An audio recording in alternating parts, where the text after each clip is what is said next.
So Rabbeinu Bechaya, or the Spanish like to refer to him as Bechaya. He was a Spanish rabbi, Rabbeinu Bechaya ibn Pekuda,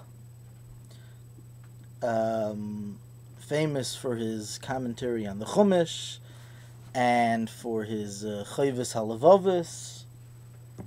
I believe both works were originally in Arabic and they were translated into Hebrew. So I recently saw a fascinating comment on Parshas Miketz. So he talks about dreams. And he says that there are three types of dreams that a person can have. One dream is a dream that comes to the person based on the foods that he had eaten.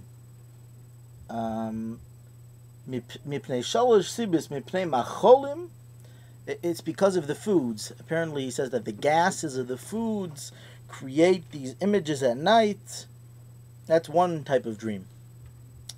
And the second type of dream is from the thoughts that you thought of during the day. They create images in the person's minds, and he dreams about them. And the third are mipnei chizuk hanefesh. And he explains what that means is that the strength of the soul. Apparently, the soul thinks up independent ideas, meaning they're not based on what happened during the day necessarily. They're thoughts that come to a person's mind independent of what happened during the day. It's kind of like coming from the chizuk, the strength of the soul. And he goes on to say that these dreams are referred to as miniature prophecies. And Rabbi Shavel, he was an American rabbi. He did a lot of very nice work for Moised Rav Kook on the Rishonim.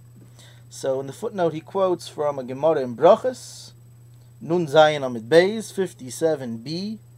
The Gemara over there says that a dream is 1/60th of a prophecy. And he puts in that these prophecies are given usually to people that don't have such big neshamas. They come to smaller people, and you don't have to be great to receive them. The implication is that they come specifically to people that don't have big neshamas. And Rabbi Shavel quotes from a Zayar in Parshas Vayechi, Reish Lamed Ches Amud Aleph 238a, where it says, nowadays we don't have prophecy, and we don't have the baskol, the voices from heaven. We have is dreams. So that's referring to this third level of the dream. Now, interestingly, that's the end of the Rabbeinu Bechaya. So it's on Parshas Miketz, Perek Mem Aleph, Pasuk Aleph, second Bechaya in the Parsha.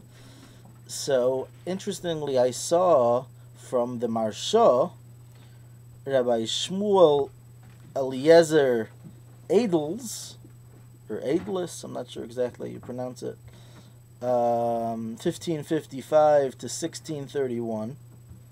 He was from the Achreinim. He wrote a commentary on the whole Shas. Very important Achrein. The Baal Shem Tov said about the Mahrasha that if we were to know how holy the Mahrasha was, we would lick the dust off his grave. That story is quoted in Likutei Sipurim from Rabbi Perlov. I believe it's the Baal Shem Tov, maybe it's from the Maggid. So he interestingly at the end, in his commentary on the end of Masechtas Brachos, so the last 5 or 6 pages of Masechtas Brachos are dedicated to dreams, pretty much. So over there on Nun Hey Amud Beis 55b, so he says also, I happened to chance upon this Mahrasha. He says that there's 3 types of dreams, and he goes and takes a different course. He kind of brings sources from the Gemara over there. How one type of dream is a dream which, if an interpretation is not given to this dream, it's kind of like gets lost. So it's not good, or it's not good and it's not bad. It's neither good nor bad. But the interpretation that a professional dream interpreter would give to the dream would give it meaning, and then it could be interpreted to mean something good or mean something bad. Then he says there's a second type of dream, which has its interpretation built into it, and there's a message which this dream has, and it discusses a certain event, and that event is going to take place. The dream interpreter has the power to shape the dream, to give it a different direction, but the general theme of the dream is set within whatever the dream was about. Then there's a third type of dream which the interpretation, the interpreter has no power over this dream. This dream is going to take place as dreamt, and there's nothing to negotiate. Possibly these three levels can be parallel to the Rabbeinu Bechaya's three levels, where the dream that's, so to speak, in the air is that dream which comes from the foods which you eat. It's really it's up to the interpreter to shape the dream, and then the highest level, the prophecy, is kind of like that built-in interpretation, and the interpreter has no bearing as to what the dream's going to mean. But I haven't seen anyone that connected these three levels, but that can be a possible interpretation. Now, this is extremely interesting. As I was preparing this video presentation, I decided to look into Wikipedia, because I knew there's different types of dreams. I always heard that there was the REM, the rapid eye movement part of sleep. I always knew that there was two levels of sleep.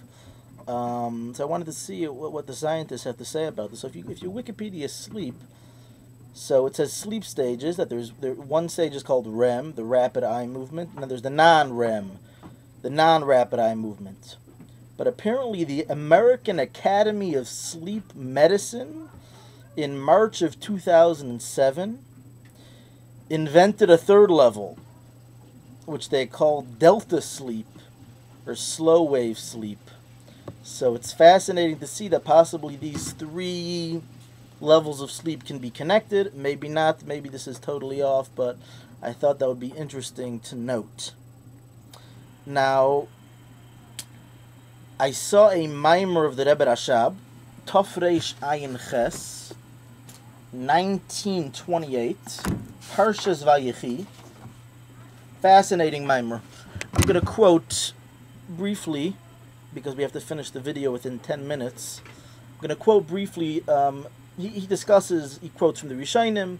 There are parts of the dream that have good interpretations and parts of the dream that have bad. There are some sources which imply that a dream is a good thing. Other sources imply that a dream is a bad thing.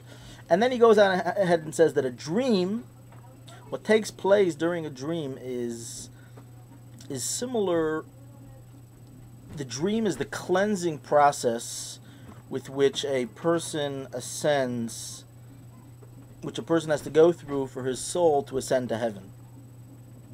So I thought that was very interesting, and I spoke to a number of Chabad thinkers. What does that mean? I mean, we know that are dreams really a cleansing? I mean, there's a lot of, but possibly it's this interpretation of the dream.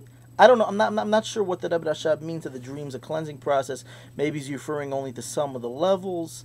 Interesting to note. Now, I'm going to hook up, link two things. First, I'm going to link a story that I heard from Dr. Arnie Gottfried about the Rebbe and dreams. Fascinating story. I believe the most fascinating Rebbe story I've ever heard. And I'm also going to link an article where the Rebbe Rashab met with Sigmund Freud, and the Rebbe Rashab then started sharing his dreams with the Frierdiker Rebbe. And in this article, they try to make some interesting conclusions, which I've heard some differ, but it's interesting to note. Hatzlacha.